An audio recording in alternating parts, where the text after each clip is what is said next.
Hey everyone, it's Angie. Welcome back to my channel, Angie and the Great World. So I am doing another Friday Reads video. I don't know if Friday Reads are going to become a regular thing on my channel. Probably not, knowing the way I am and how I'm very scatterbrained and I never follow a schedule. They may not become a weekly thing. But that might depend on if I continue with seasonal TBRs. I don't know if I am. I might not.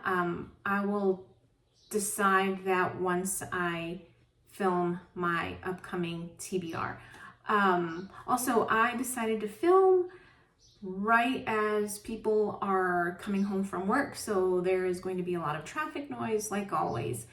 So apologies in advance for all the noise you're going to hear. So today I wanted to talk about 3 books that I finished reading this past week. The first book that I wanted to talk about is book 7 in the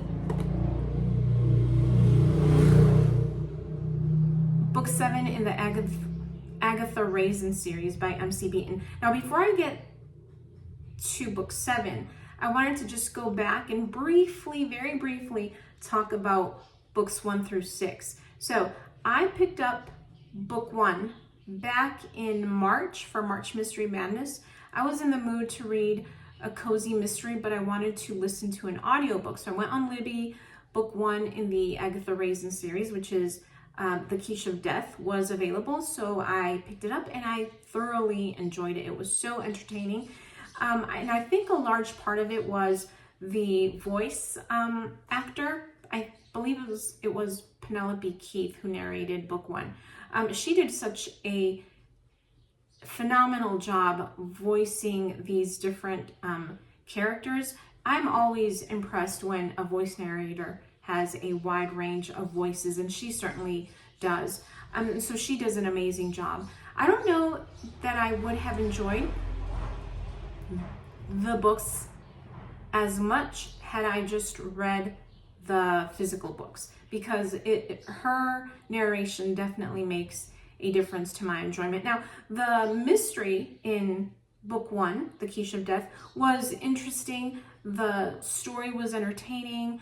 The dialogue between the characters was a lot of fun. So I definitely enjoyed book 1. I gave it 4 stars. Book 2, The Vicious Vet, I also gave 4 stars. Book 3 was another 4-star read. That was The Potted Gardener. Book 4, Agatha Raisin and the Walkers of Dembley, got a 3-star rating from me. And then book 5, Agatha Raisin and the Murderous Marriage, received a 3-star rating. And book 6, Agatha Raisin and the Terrible Tourist, received a 4-star rating. This book that I just finished, Agatha Raisin and the Wellspring of Death, received a 2-star rating. And I think what's happening is Agatha is a very prickly character, and I was able to overlook that because of the narrator. But as I am advancing through the series, I think it's getting a little harder to overlook just how mean she is. And I'm noticing that she is mean to characters who are beneath her, like characters who are people who can't do anything for her. And I don't know if that's intentional on the part of the author or if it's just a coincidence, but it's starting to really grate on my nerves. And I don't like that. I don't like her personality. I know it's a fictional character, but it's still very grating. It's very annoying. I know she has mellowed out a little bit from book 1, or at least according to Agatha, she has mellowed out. She's become nicer. But her mean personality comes out a little too often. So anyway, I finished book 7, Agatha Raisin and the Wellspring of Death. I am currently reading Agatha Raisin and the Wizard of Evesham. That was the first book that I read this past week. The second book I read was Robert McCammon's Blue World. So I decided very last minute to participate in Horror Mayhem. And the prompt for week 4, for the last week, was contemporary. And Blue World is a contemporary short story collection by Robert McCammon. So I have the titles of all the short stories in my little notebook here, and I have the ratings that I assigned to each story. The stories that I enjoyed the most, if I can find them online somewhere, I will link them down below. So there was Yellow Jacket Summer, which I gave a 3.5 star rating. That one reminded me of a little bit of Psycho, like a Southern Psycho story. I will say this about Robert McCammon. Robert McCammon is a genius at setting the atmosphere of a story, of a location, of the setting. And so whether I was reading a story set in San Francisco or in Alabama or in a slummy apartment building, I mean, you feel like you are there. And I think that's a big part of the enjoyment of his writing. It's part of the reason I enjoy his writing so much. So even though some of these stories received very low ratings, the atmosphere was still very entertaining, if that makes any sense. Okay, so my top rated short stories in this collection: Yellow Jacket Summer, 3.5 stars. Makeup was excellent, 4 stars. That was about a makeup case that had been owned by a former actor from the golden age of monster cinema. I don't know if that's what you would call it. That was a really good story. I definitely highly recommend you read that one. He'll Come Knocking at Your Door was a 4-star read. That was spine tingling for sure. And then Chico, I gave that one 3.5 stars. That one was weird and it left me with a bad taste in my mouth, but it was the experience of the story that was a lot of, I don't want to say fun, but it was an experience. It was an experience. And then the titular, is that what you call it? The titular story, Blue World, that had a lot of high praise on Goodreads. I was conflicted on Blue World. I gave it 3 stars. One, it went on too long. There were several comments on Goodreads that said they'd wished it'd been a full-fledged novel. That doesn't seem like the word I'm looking for. I personally thought it went on too long. And so that one is about a priest who ends up falling in love with an erotic actress. And I had a lot of issues with it. The religious aspect was actually not an issue I had. I had no problems with that. But it reminded me a lot of the issues that I have with the whole manosphere, red pill, alpha male, just pearly things discourse. And if you've never heard about any of those things or that person, consider yourself lucky. Basically, like, their whole shtick is anything that troubles a man is a woman's fault. And so men are victims. Men are not responsible for their choices or for the outcomes of their choices. It's all a woman's fault. And so this sort of brought to mind all those issues that I have with that whole circle.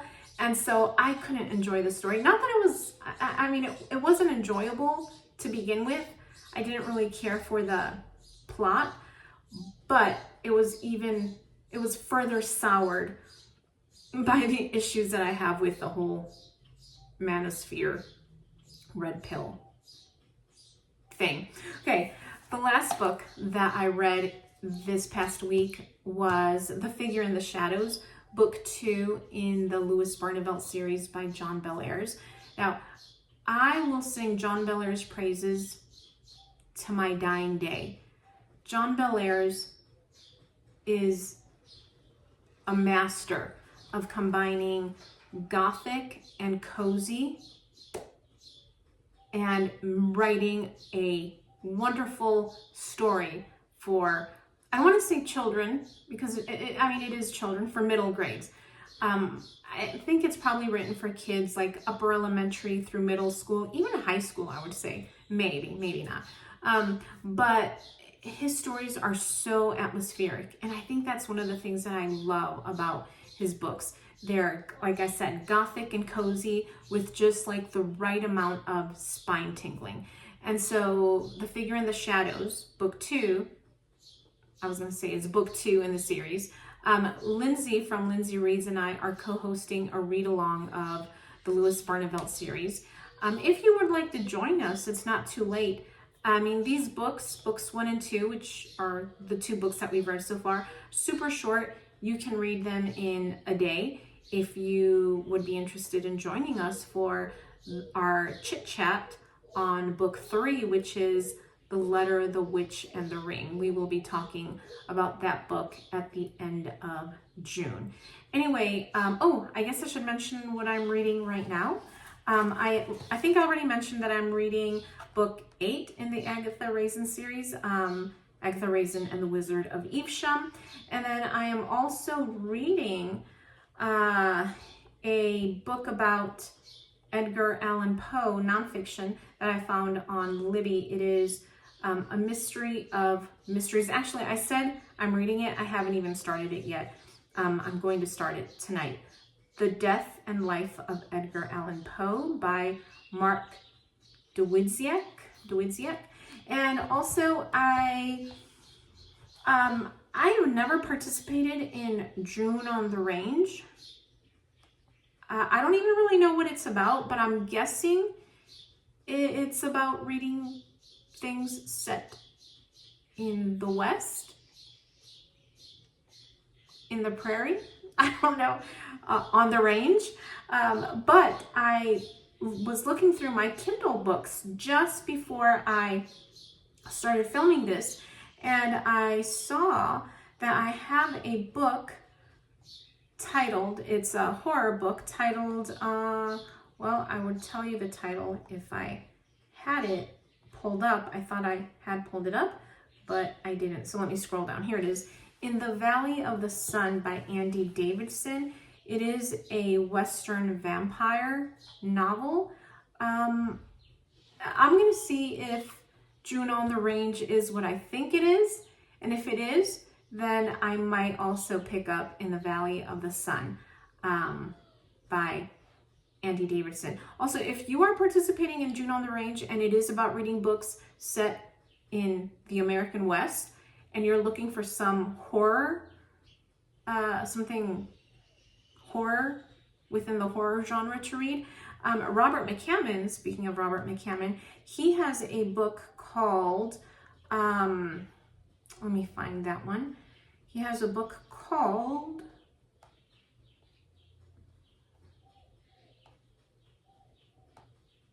where are you?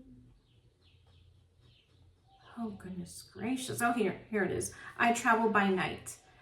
It's a novella, I think, and it is vampire related.